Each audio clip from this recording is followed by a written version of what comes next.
Bonjour et bienvenue dans ce nouvel épisode de Au-delà d'un amour, naviguer à travers l'épuisement amoureux. Je suis Annick Lauzon. Aujourd'hui, j'aimerais prendre un moment pour vous parler d'une évolution importante que je vais apporter à ce podcast. Depuis nos premiers épisodes, nous avons abordé ensemble de nombreux aspects de l'épuisement amoureux et j'ai eu l'occasion d'échanger avec certaines d'entre vous sur ce sujet important. Ces discussions m'ont fait réaliser qu'il existe une manière encore plus impactante d'illustrer la situation et dynamique que nous explorerons ensemble. C'est en passant par des récits visuels. Pourquoi ce changement? Parce que les films et les séries sont des récits puissants qui dépeignent souvent les relations intenses et compliquées, où on peut voir clairement les signes d'épuisement amoureux, que ce soit par des tensions silencieuses, des moments de désespoir ou encore des non-dits qui pèsent lourd. Ces récits visuels permettent de montrer que parfois les mots ne peuvent pas entièrement exprimer. J'ai envie que ce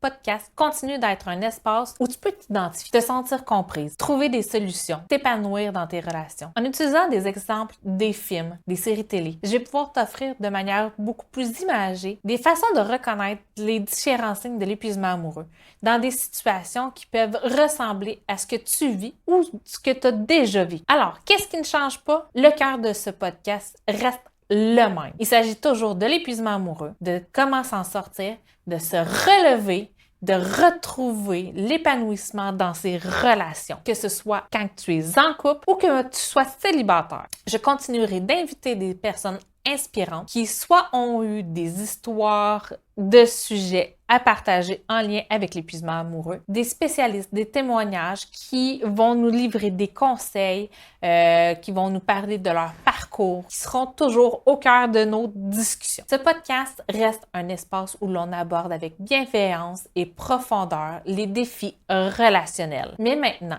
dans la majorité des épisodes, je vais parler de films, de séries télé dans lesquels j'observe des dynamiques d'épuisement amoureux. Ces exemples visuels te permettront de mieux comprendre les mécanismes de l'épuisement amoureux et d'identifier certains de ces signes dans ta propre vie. Concrètement, à quoi s'attendre dans les prochains épisodes? Je vais choisir des films ou des séries télé que nous connaissons bien et les analyser à travers les minutes de l'épuisement amoureux. Nous parlerons de certaines scènes, des dynamiques entre les personnages et des signes d'épuisement qui apparaissent progressivement. Je te montrerai comment ces personnages vivent cette situation et quelles leçons nous pouvons en tirer. Le but, c'est que tu puisses voir les signes de l'épuisement amoureux avec beaucoup plus de clarté tout en te sentant soutenu dans ton propre cheminement. En conclusion, je suis très excitée par cette nouvelle direction que prend le podcast et j'espère que toi aussi tu vas être autant excité que moi. C'est une nouvelle façon pour moi de continuer à t'aider à naviguer dans tes relations,